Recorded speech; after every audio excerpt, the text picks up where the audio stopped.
Bharat match boycott, পাকিস্তানকে সিদ্ধান্ত পুনর্বিবেচনার অনুরোধ শ্রীলঙ্কার। যখন বাংলাদেশের পাশে থাকার কথা ছিল, বাংলাদেশ শ্রীলঙ্কায় খেলতে চেয়েছিল, তখন বাংলাদেশকে ভোট দেয়নি শ্রীলঙ্কা, কিন্তু এখন ভারতের সুরেই কথা বলছে তারা।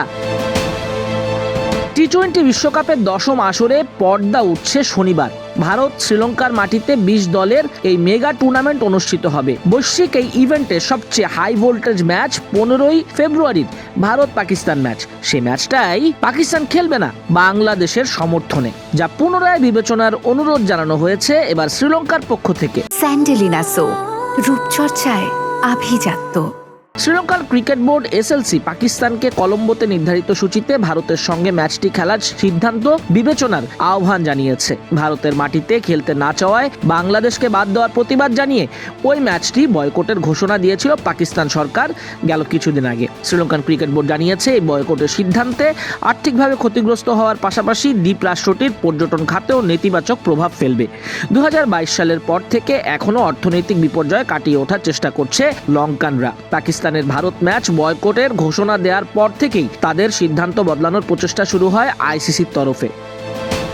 অবশ্য এখন পর্যন্ত 4 দিন পেরুলেও ওই ঘটনার কোনো অগ্রগতি হয়নি, কারণ সিদ্ধান্ত পাকিস্তান ক্রিকেট দল কিংবা পাকিস্তান ক্রিকেট বোর্ডের কাছে নেই, ওই সিদ্ধান্ত পাকিস্তান সরকারের। ম্যাচ খেলার কথা পাকিস্তান সরকার সামাজিক যোগাযোগ মাধ্যম ও গণমাধ্যমে জানালেও সরাসরি চিঠি দেয়নি আইসিসিকে। আইসিসি তাৎক্ষণিকভাবে সুর নমনীয় করে বিষয়টি পুনর্বিবেচনার আহ্বান জানায় পাকিস্তান সরকারের উদ্দেশ্যে।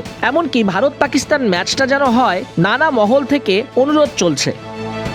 এফপির এক প্রতিবেদনে বলা হয়, লঙ্কান ক্রিকেট বোর্ড জানিয়েছে যে কোনো ধরনের ম্যাচ বয়কট দীর্ঘমেয়াদী প্রভাব তৈরি করে। এর মধ্যে রয়েছে এসএলসির জন্য বড় অঙ্কের আর্থিক ক্ষতি এবং পর্যটন খাতের প্রত্যাশিত ও সম্ভাব্য প্রবাহ হারানো। দুই দেশের বোর্ডের মধ্যে উষ্ণ সম্পর্ক ও ক্রিকেটীয় উন্মাদনা সহ পারিপার্শ্বিক সকল পরিস্থিতি বিবেচনা করার অনুরোধ জানাচ্ছি।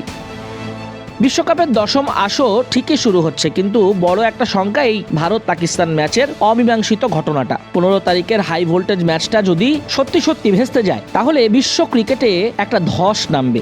পাকিস্তান শেষ পর্যন্ত নিজেদের আগের সিদ্ধান্ত থেকে সরে আসে কিনা তা সময় বলে দিবে। তবে অতীতেও বয়কটের সিদ্ধান্ত বদলে ভারতের সঙ্গে খেলার নজির রয়েছে পাকিস্তানের। এছাড়া ভারত পাকিস্তান ম্যাচ হতে আরও 1 সপ্তাহ বেশি সময় বাকি। এই সময়ের মধ্যে উভয় পক্ষের আলোচনায় কি অগ্রগতি হয় সেদিকেই তাকিয়ে গোটা বিশ্ব।